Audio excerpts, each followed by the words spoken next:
Hey folks, Andy Patton here with the big news in college hoops today is the surprise retirement of Villanova head coach Jay Wright. We're going to discuss that and what it means for Mark Few's legacy, his current status as potentially the face of college basketball. We're also going to look at some transfer portal rumors, an injury update on Caden Perry, the newest Zag on the women's basketball team, and we take a look around the rest of the WCC with some roster updates, jam-packed episode, all right here on the Locked On Zags podcast. Don't go away. You are Locked On Zags, your daily podcast on the Gonzaga Bulldogs. Part of the Locked On Podcast Network. Your team every day.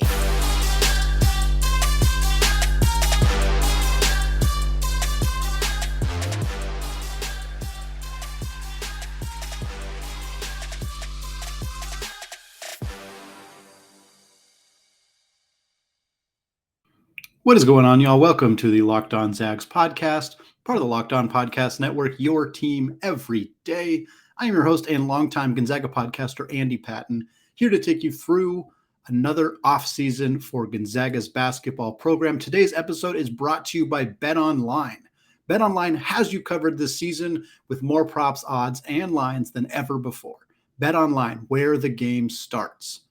I also want to thank all of you who have continued to make Locked On Zags your first listen of the day and remind you to check out the show on YouTube if you have not done so already. Just go to youtube.com, search Locked On Zags, hit that subscribe button, trying to get to 1,000 before the start of the next college basketball season, which is going to take place without Villanova head coach Jay Wright. He has retired. This announcement happened about 45 minutes ago from when I am recording this. You are listening to this likely on Thursday or later in the week, so the news has been out for a while now. A bit of a surprise announcement. It kind of took a lot of people on at least college basketball Twitter by surprise. Reportedly, according to John Fanta of Fox Sports, this is something that Wright had been considering for a while. He is 60 years old. There's really not a whole lot else for him to accomplish in the coaching world. He has multiple national titles. He's been the coach of the year multiple times. He's a Hall of Famer. The resume is pretty darn packed at this point, and you could understand why. And we don't have all the details necessarily, but it kind of sounds like at this point he's just made the decision to hang him up and spend more time with his family and enjoy the rest of his life. Again, 60 years old. He's certainly not the oldest coach to call it quits, not even this offseason for the prominent head coaches, of course, but still a tremendous accomplishment for Jay Wright. Really one of the best coaches in college basketball history, quite frankly. There's no other way to look at it. He's already been replaced. This, again, happened very, very bang, bang, very quickly. Kyle Neptune, the head coach at Fordham University, is taking over at Villanova. Neptune was a long time assistant coach at Villanova before he took that head coaching job at Fordham. It's very similar to the Tommy Lloyd situation, although Lloyd obviously took a very prominent job at Arizona. Not quite the same comparison to Fordham, but that kind of situation where it was a coach who had long time been in the wings waiting and is now getting an opportunity to coach the Wildcats. Wright retires. That is hard to say fast. He retires with 924 career victories. 717 of them came at Villanova. The first 207 were when he was the head coach at Hofstra.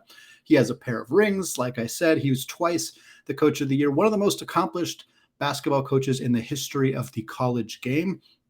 And that's kind of what I want to talk about here in the first segment is we have seen now the end of some significant eras. I believe that the tweet that I saw said from 2003 to 2021, every one of those seasons, Jay Wright was the head coach at Villanova, Mike Krzyzewski was the head coach at Duke, Roy Williams was the head coach at North Carolina. None of those three people are going to be coaching again next season. That is a substantial loss in terms of the facial recognition of head coaches at the college game.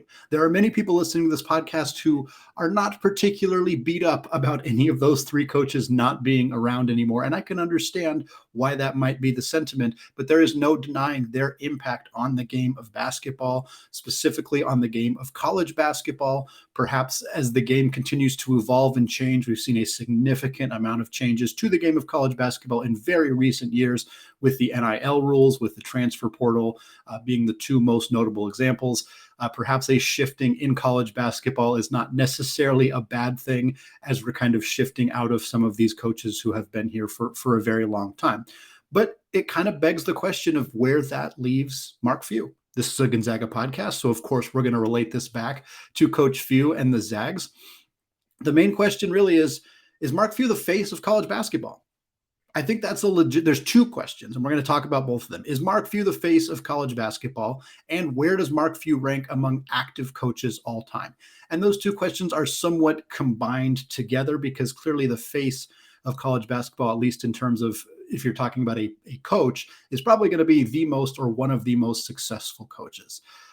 Right now, Mark Few is a coach that gets asked to do media appearances very frequently. He was asked his opinion about NIL. He was asked his opinion about transfer portal stuff. Like, he has been somebody that has been a face that makes national headlines when he speaks on a topic. When he talked about his beliefs on NIL and that student athletes should be compensated, it made headlines. ESPN is tweeting about that. So this is not, with no disrespect, I'm not going to use an example because I don't want to be mean to other coaches, but there are plenty of other head coaches who their comments on this stuff are not going to make those kind of headlines. So Mark Few's already in that conversation. The fact that he's been a Team USA assistant coach multiple times, the fact that Steve Kerr views his opinion very, very highly as a coach, is a pretty good indication of where he currently stands as one of the most respected head coaches in the game currently.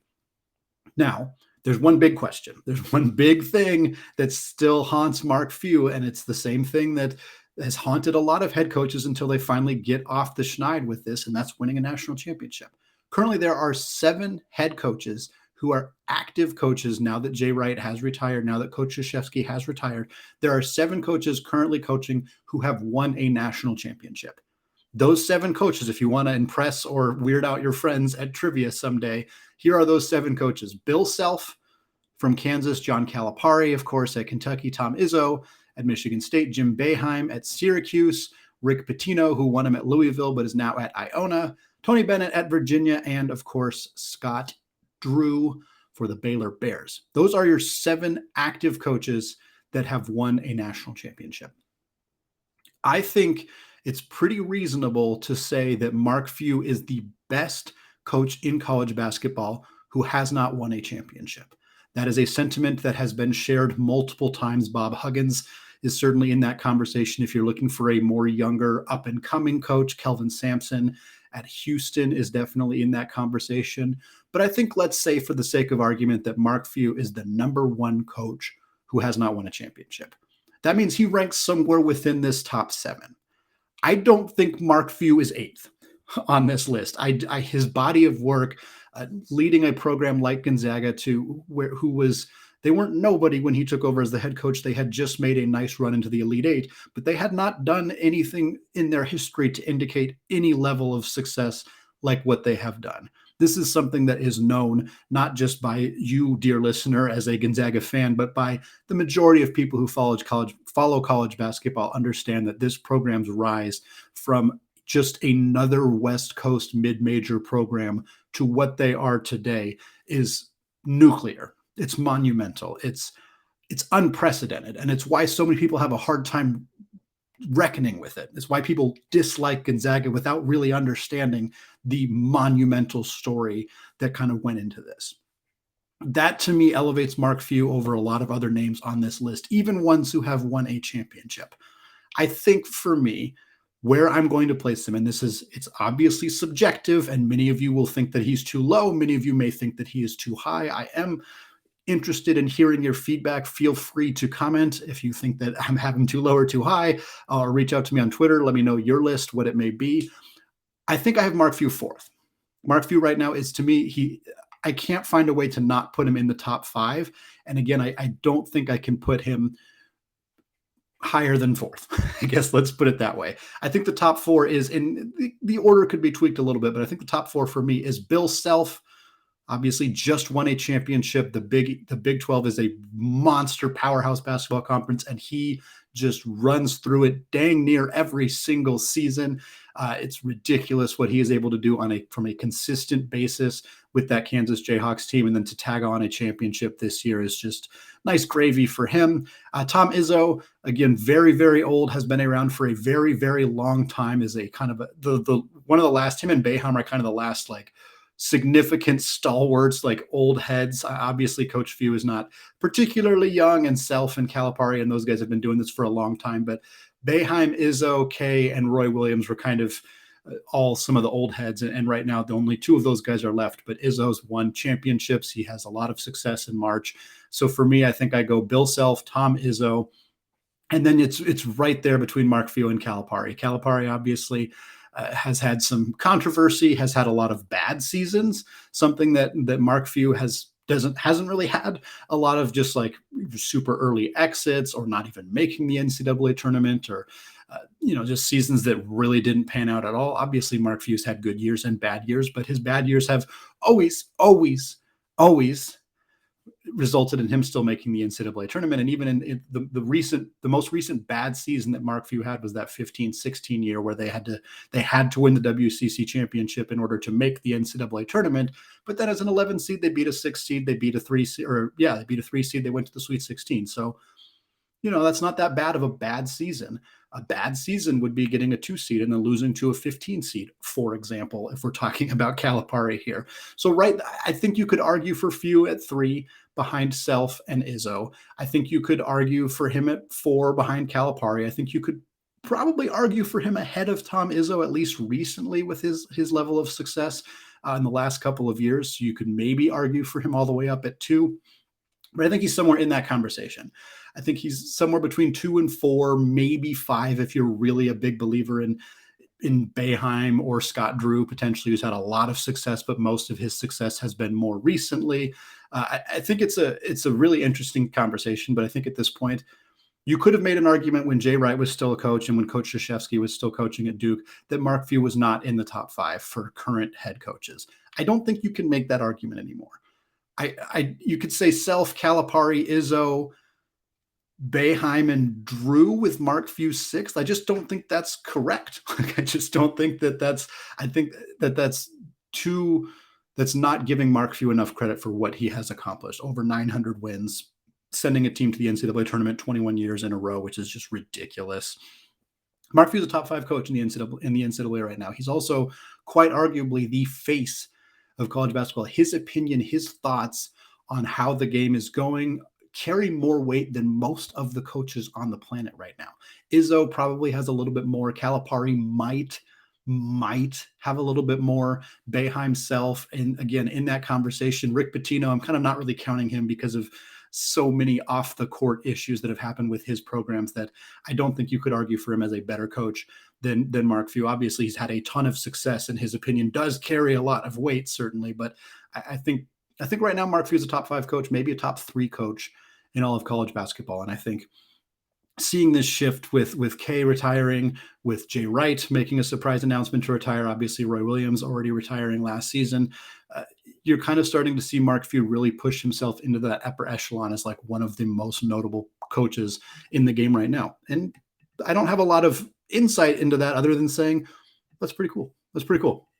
All right, we're going to come back in the second segment. We're going to discuss Caden Perry's back surgery, the newest Zag on the women's basketball team, and some transfer portal rumors. Before we get there, though, let's talk about today's sponsor, Athletic Greens. I started taking Athletic Greens because I wanted to see what the hype was about. I've been on it for about 6 weeks now, and honestly, I love it. It doesn't taste like it's super healthy. It has kind of a mild tropical taste that I really actually look forward to every morning. So what is this stuff? With one delicious scoop of Athletic Greens, you're absorbing 75 high-quality vitamins, minerals, whole food-sourced superfoods, probiotics, and adaptogens to help you start your day right. This special blend of ingredients supports your gut health, your nervous system, your immune system, your energy recovery, focus, and aging. All of the things. There is so much to love about Athletic Greens.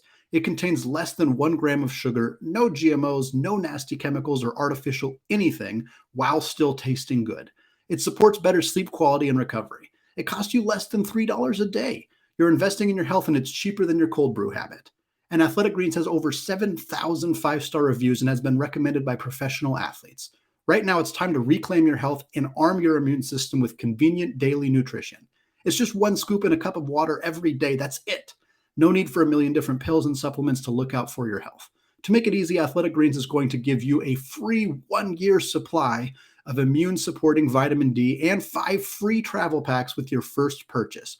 All you have to do is visit athleticgreens.com/college. Again, that is athleticgreens.com/college to take ownership over your health and pick up the ultimate daily nutritional insurance.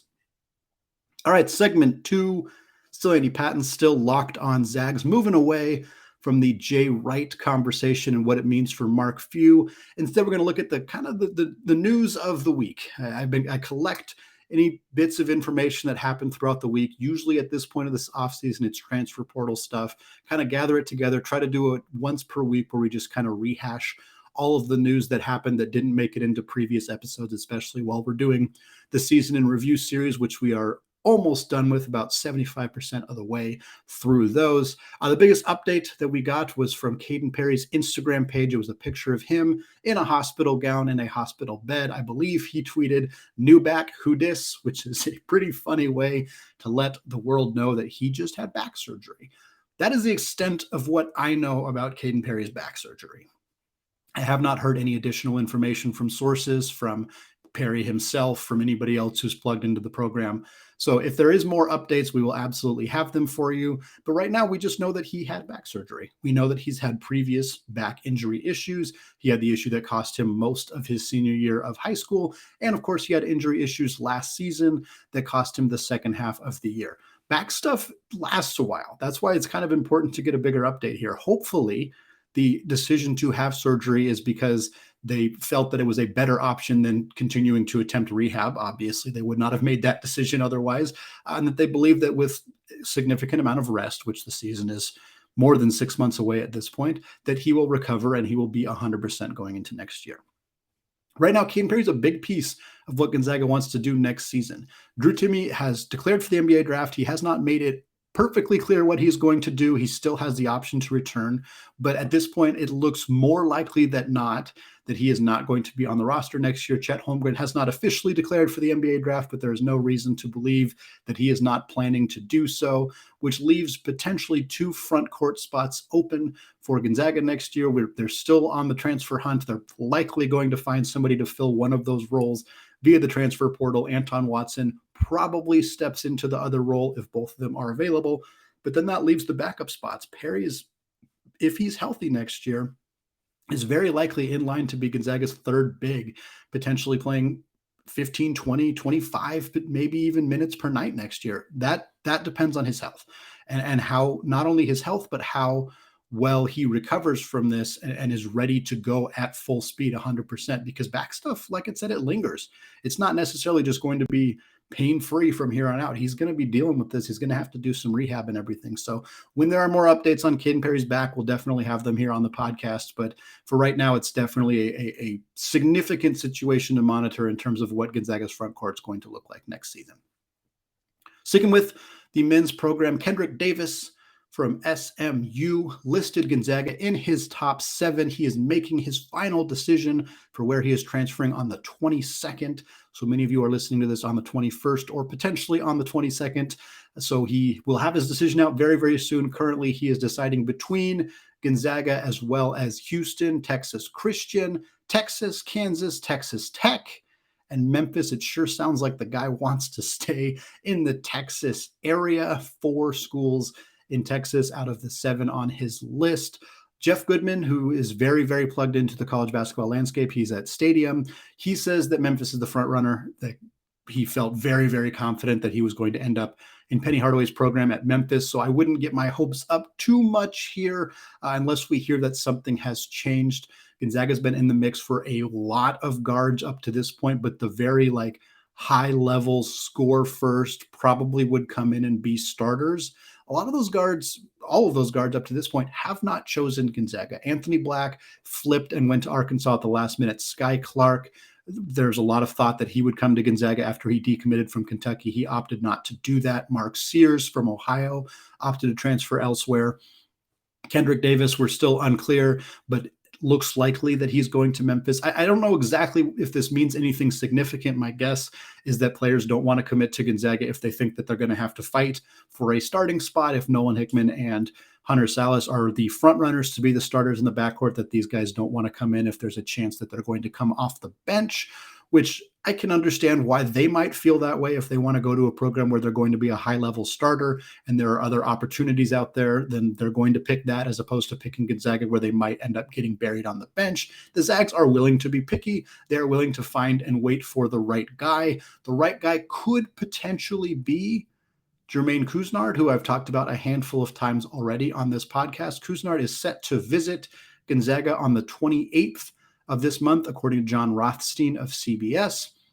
He already released his top 7. The Zags are already on the list. So he's already considering Gonzaga. He's got a visit lined up to come see the program, to come see the school. I think he fits a little bit more of what Gonzaga is probably looking for in their fourth guard. He's 6'4". He's more of a combo guard. He's not a great outside shooter, which is a detriment. It is a bit of an issue for him. But at the end of the day, he's a good scorer. He's got some decent size to him. I saw somebody on Twitter, and I apologize for not remembering who it was, but they dropped an Admon Gilder comp on Jermaine Couisnard. And from what I have seen of Couisnard, the video that I have watched, I watched a little bit of South Carolina last year, and I watched some specific highlights of him. I can see it. He's good at attacking the rim. He's got decent size for a guard, and he seems like he could fill a complementary role fairly well. To be clear, I don't think he would come in and play very little. I think he would play a good amount. I think Gonzaga, there's a good opportunity for them to run a lot more 3-guard lineups next season. That depends, of course, on what Julian Strother ends up deciding to do. If he truly does stay in the NBA draft, the Zags are going to run a lot of 3-guard lineups, and a guy like Couisnard could absolutely fill the small forward role for this team in that situation. So definitely a name to keep an eye on for the Zags. And then the final update before we move on to the third segment is about Brenna Maxwell. Brenna Maxwell is officially announced on Twitter that she is transferring to Gonzaga, joining the women's basketball program and Coach Fortier. She is a graduate transfer with 1 year of eligibility. She's initially from Gig Harbor, Washington, so another Washingtonian returning home for the Zags. She spent the last 3 seasons at the University of Utah. She averaged 10.6 points per game last season for the Utes, but she lost her starting job midway through the season, was benched for the second half of the season. Not a huge surprise when you're scoring 11 points per game and you're getting relegated to the bench that you might look elsewhere for your final year of eligibility. For a Zags team that's losing Abby O'Connor and Sierra Walker to graduation, this is a nice get. This is a nice addition for them. They needed some more guard depth. They needed some more outside shooting. Maxwell offers both of those things. Coach Fortier continuing to utilize the portal well. Sierra Walker was a transfer from, I believe, Vanderbilt when she came to Gonzaga, and then, of course, hit 9 threes in a game last year. So definitely good to go out and find those sharpshooters via the transfer portal, and Maxwell's going to be a big piece for the Lady Zags next season. All right, 2 segments down. We're going to come back. In the third segment, we're going to look around the WCC. It's been a relatively quiet offseason so far for most of the programs in the WCC conference, but there are still a few updates to share. We're going to talk about those here. Before we get there, though, let's talk about BetOnline. The 2022 NCAA tournament is in the books with a win secured by Bill Self, the potential top coach in the country, and the Jayhawks of Kansas. While the Zags unfortunately fell short of the game's pinnacle week, that does not mean the Zags fans cannot remain in on the action. BetOnline.net is your #1 source for all of your betting needs and sports information. From all the latest odds, contests, and player props, you name it. BetOnline remains the best spot for all of your latest sports developments, including podcasts and reviews for all the leagues this season. And it's not just basketball. BetOnline is your continued source for all of your sports wagering information needs, including live betting and your favorite Vegas casino games. They even have lines on a fight between Will Smith and Chris Rock, should you be so inclined to bet on it. Head to the website today or use your mobile device to learn more about the trends in action. BetOnline, where the game starts. All right, segment 3, still Andy Patton, still locked on Zags, switching over to talk about the WCC and what has been going on with the other member schools during the offseason. We've talked about how it's been a relatively quiet offseason via the transfer portal for the Zags. We've had A few changes recently as 2 players have declared for the NBA draft, although there's no any certainty about whether they are going to come back or leave. We haven't had any transfers come into Gonzaga yet, although we haven't had anybody leave yet either, outside of Will Graves, who has put his name in the portal but has not committed elsewhere. So finally, some movement in the rest of the WCC. The biggest addition, LMU added Noah Tates from Stanford. This was the first addition via the transfer portal for the WCC.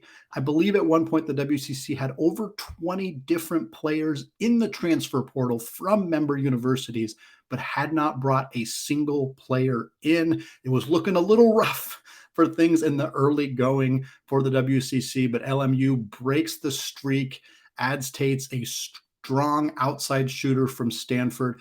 Basically, this is just a Joe Quintana replacement. Joe Quintana transferred to Cal Baptist. He's going to help that program significantly. He was a 40+% outside shooter for the Lions. Now they replace him with a Stanford player in Tates. That was the big talk, was going to be how that was still to this day the only addition for a WCC program. But less than 5 minutes before I hit the record button on this podcast, I saw a tweet that the Portland Pilots and Shantae Leggins have added Joey St. Pierre from Milwaukee. St. Pierre was a JUCO transfer to Milwaukee, so even though he only spent 1 year with that program, he only has 1 year of eligibility remaining for the Pilots. He is a 6'10" center, so they added a big man, which they desperately needed last year. I think they were starting 6'8" Tyler Robertson. He wasn't quite their center, but like he was one of the biggest guys on their starting lineup. Moses Wood, Fresno State transfer. I think he's maybe 6'9", and he was kind of their big man. So it was a big issue for Coach Leggins and his team, as they just did not. They had a lot of very talented players on that roster last year, but not a lot of size. They solved that issue with St. Pierre. He averaged 6.3 points, 5.7 rebounds.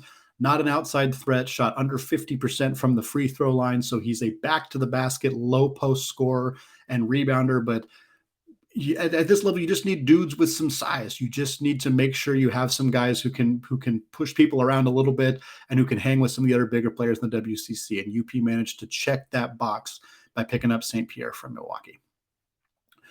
Now we got to talk BYU. BYU is still in the WCC, although they will not be for a whole lot longer. And also their roster is apparently going to look very, very different next season in the less than 48-hour span. It was reported that Caleb Lohner, Gideon George, and Gavin Baxter are all hitting the transfer portal for Mark Pope's squad. This is a big deal. These are 3 of their best players. Now Baxter has had just horrific injury luck in his collegiate career. He's been at BYU for many, many years. I think four years, at least 3 years now. If you feel like you've never heard of Gavin Baxter, that's because he has suffered an ankle injury, a season-ending ankle injury every year that he has been in the BYU program. Last year, it happened really early in the season. So we just never got to see him fully healthy with the Cougars. He's 6'10", very, very sturdy, strong power forward type that they really could have used this past season. They got absolutely crushed on the glass once he went down with the injury. It was a big problem for BYU all season long. So losing him to the transfer portal is a big bummer. Caleb Lohner was the second most recognizable player on BYU's roster last season after Alex Barcelo. He had a really, really good freshman year. Many people kind of thought coming into his sophomore season he would be an all WCC caliber player, and he just really struggled on the offensive end of the floor. He's a decent defensive player. He's a good rebounder, but he just could not get the ball to go into the bucket throughout the season. He finally kind of found his footing a little bit at the end of the year, but now it looks like he's going to be looking for another school to continue his collegiate career. And then Gideon George was a big piece for BYU as well. I don't know what's going on here. I don't know if there's something specific. I'll tell you that Nick Emery, who is not necessarily the most reliable source, has been on a tear on Twitter recently, bashing BYU, bashing Coach Pope, bashing the staff, basically saying, I told you all this would happen. Nobody wants to be here. Everybody's pissed off. But then a lot of other people who are plugged into the program, Jake Toulson, who used to play for Coach Pope at Utah Valley and at BYU, responded and started trashing Nick Emery. It's a fascinating situation going on at BYU right now. If you haven't followed the situation on Twitter and you want to eat some popcorn and follow some Twitter drama, Definitely check it out. It's pretty interesting. I don't know what it means. I think Mark Pope's a good coach. The general consensus about him has been that he's an enjoyable coach to play for. That doesn't mean that everybody feels the same way about that situation, or even that that is necessarily true. I don't know. But clearly losing three of your rotation players, had Baxter been healthy, he would have been a starter. Three significant pieces in a 48-hour span is when you're a program with aspirations of being a top 25, top 30 type program, losing three big pieces, especially right before you go to the Big 12, not a good look at all. So BYU is going to have some significant work to do this offseason to find some high caliber players to bring in and replace those guys if they want to still be competitive going into next year. And then the last couple updates, switching over to St. Mary's and Randy Bennett's squad. One good, one bad for St. Mary's. Logan Johnson announced he is returning to St. Mary's. He's going to use his extra year of eligibility. This is his COVID year. Same decision that Tommy Kusi made, to use his COVID year and come back to St. Mary's for a fifth season. Logan Johnson going to do the same thing. Logan Johnson, very, very talented player for the Gales, super athletic. He threw down a monster dunk on the Zags during one of their final games against each other in the regular season. Played really well in the NCAA tournament as well.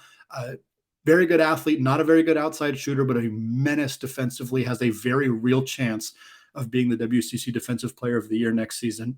This is a big night. This is a big addition for St. Mary's. I say addition because you kind of don't expect a lot of those fifth-year guys to come back, but for St. Mary's to bring him back is huge, especially after losing Kusi and losing Matthias Toss, which is a big loss for the Gales. Obviously, Toss was their big man.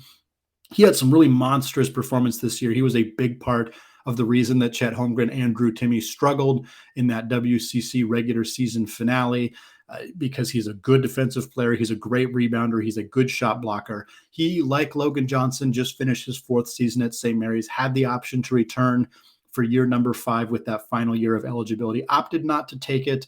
I don't know if he is planning to formally declare for the NBA draft and go through that process, if he is going to go home to Europe and play professionally there, if he's going to do something else with his career. I have no idea. I expect he's going to continue to play basketball because he's very, very good at it. But I haven't really heard anything else. But for St. Mary's, getting Johnson and Toss back would have been really huge for their chances of potentially upsetting Gonzaga and winning the WCC, or at least being a top 25 team throughout the year. They still have a decent chance of doing so, but the front court is going to need some significant work. Mitchell Saxon had a nice year as a backup center for the Gales. He's going to step into a starting role unless they add via the transfer portal, which is also a strong option for them as well. But right now, the addition of Logan Johnson, or not losing Logan Johnson, really helps them, but losing Toss is going to put some question marks into what this team could look like next season.